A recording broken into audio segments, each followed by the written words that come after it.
Today's tech news moves fast, but understanding it shouldn't be hard. That's why Snarful Solutions Group brings you Connecting the Dots, where we break down what's happening in tech and why it matters to you. Now, let's dive in with your hosts. All right, so it's March 26th, and let's jump into some of the big tech stories of the day. You guys sent over some really fascinating stuff. Yeah, for sure. And our mission here at Snarful is always, to break it down. Like, what does this actually mean for you? So we're seeing a lot of action in AI kind of globally. Some interesting developments with how you might be buying your next phone. Yeah. Even some, rumblings in the world of crypto. So yeah, absolutely. Should we just jump right in? Let's do it. Okay, cool. So let's start with the AI scene.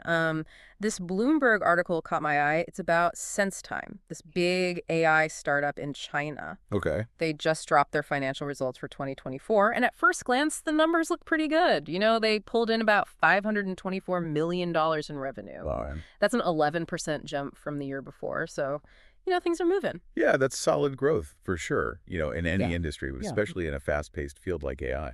Exactly. But if you look a little closer, the article points out that they didn't quite hit the mark that analysts were expecting. Yeah, the projections were closer to 620 million, so they fell a bit short. Huh. Interesting. So they're growing, but maybe not as explosively as some were anticipating. Right. And it seems like they're spending a lot, too.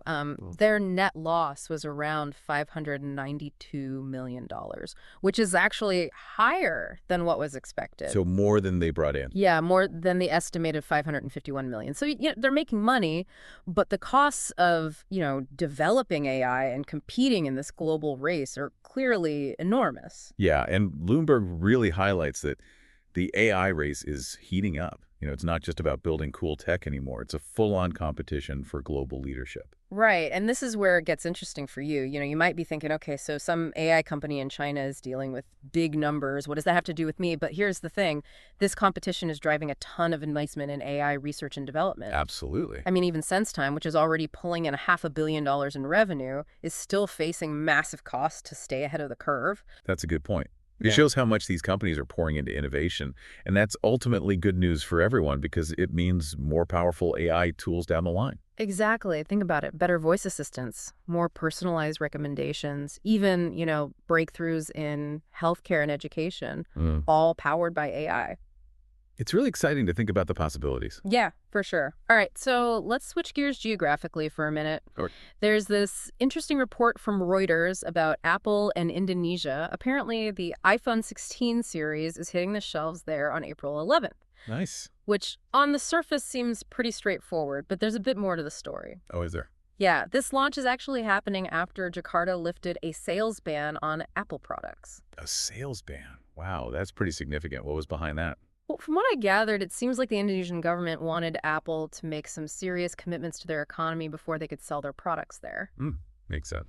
Yeah, so Apple agreed to invest over $300 million in Indonesia, and that paved the way for the ban to be lifted.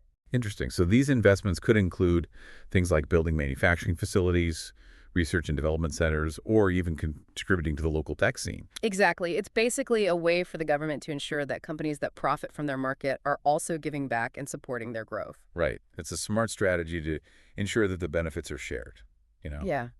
And for you, even if you're not planning a trip to Indonesia anytime soon, this story highlights how government policies and investments can have a real impact on what tech is available where. It's a good reminder that we don't always have access to the latest gadgets just because a company decides to sell them there. Sometimes it's more complicated than that. Right. It's about global economics and these kind of behind-the-scenes agreements. And it shows how companies like Apple are strategically expanding into new markets all over the world. For sure. Okay, so let's dive a little deeper into AI. Now, I was reading this blog post by Simon Willison. He's got a really interesting take on Google's new AI model, Gemini 2.5 Pro. Yeah, I saw that one too. He seems pretty impressed. He calls it a very strong model, and some of the specs are pretty mind-blowing. Like, it has 1 million input tokens and 64,000 output tokens. Wow, those are huge numbers. Yeah, so for those of us who aren't, AI experts, what do those numbers actually mean? Like, how does that translate into what this thing can do? Well, think of tokens as the basic units of information that an AI processes, kind of like words or parts of words.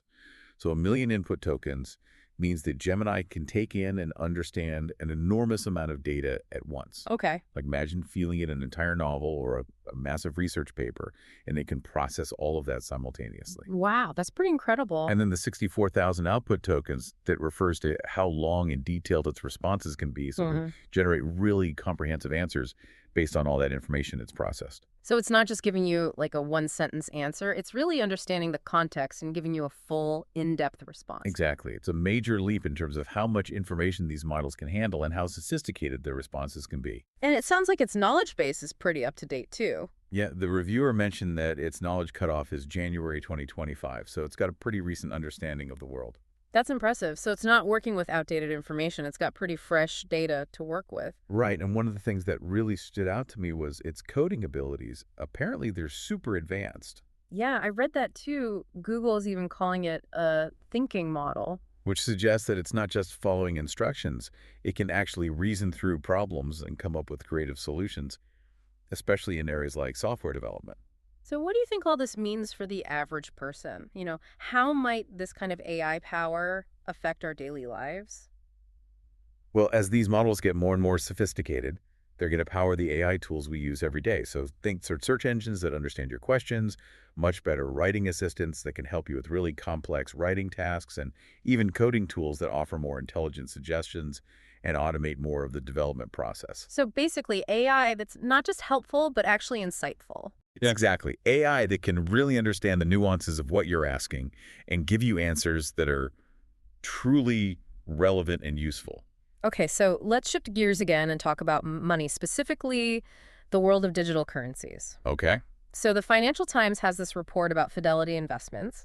They're a huge player in traditional finance, and they're apparently in the final stages of testing their own stablecoin. Interesting. So they're dipping their toes into the crypto waters. Yeah. And it's a pretty big deal. Fidelity is a massive financial institution, so their move into stablecoins suggests that they're taking digital currencies seriously. Right. It signals a growing acceptance of crypto within the traditional financial world. And the article also mentions that Donald Trump has pledged to back USD stablecoins, so it seems like there's some political support for this as well. Yeah, that could definitely influence the regulatory landscape for stablecoins. More political backing could lead to clearer regulations and make it easier for them to be adopted more widely. Now, I know there are probably some people listening who are like, wait a minute, what's a stablecoin? So for those who aren't deep into the crypto world, can you break that down? Sure. So a stablecoin is basically a type of cryptocurrency that's designed to maintain a stable value.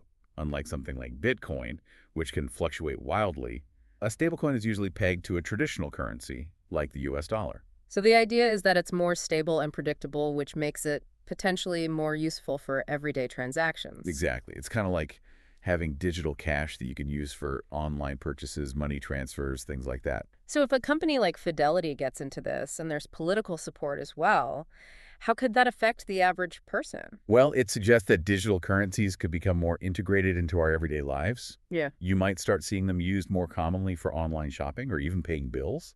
It could change how we think about and use money. Okay, so one last story for today. Let's talk about what Microsoft is doing with AI. Sounds good.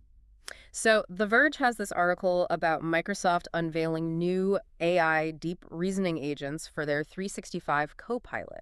Trying to make our virtual assistants even smarter. Exactly. So they're introducing two new agents, one called Researcher, which uses OpenAI's deep research model, and the other called Analyst, which is based on Microsoft's own O3 mini model, and that one's supposed to launch in April. Cool. So what exactly does deep reasoning mean in this context?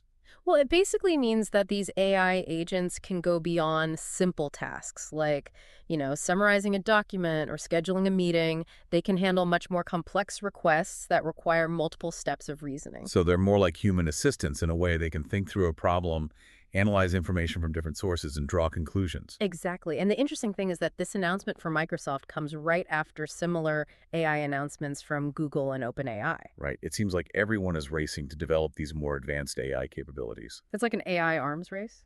Kind of, yeah. And the ultimate winners are going to be the users because these advancements will lead to more powerful and helpful tools. So for someone who uses 365 Copilot, how could these new agents change their experience? Well, imagine being able to ask Copilot to not only summarize a report, but also to analyze it in relation to other data. You have identified key trends, or suggest potential strategies based on that analysis. That would be pretty amazing. Right. The researcher agent could even do in-depth research on a topic and synthesize the findings into a concise report, while the analyst could help you extract meaningful insights from spreadsheets or presentations. Wow. So it's like having a team of AI experts at your fingertip. Exactly. And it could make us all a lot more productive and efficient in our work. Well, there you have it, folks. A look at some of the big tech stories making headlines today. March 26th, 2025, we covered the AI landscape with SenseTime, Apple's moves in Indonesia, the power of Google's new AI model, the potential of stablecoins,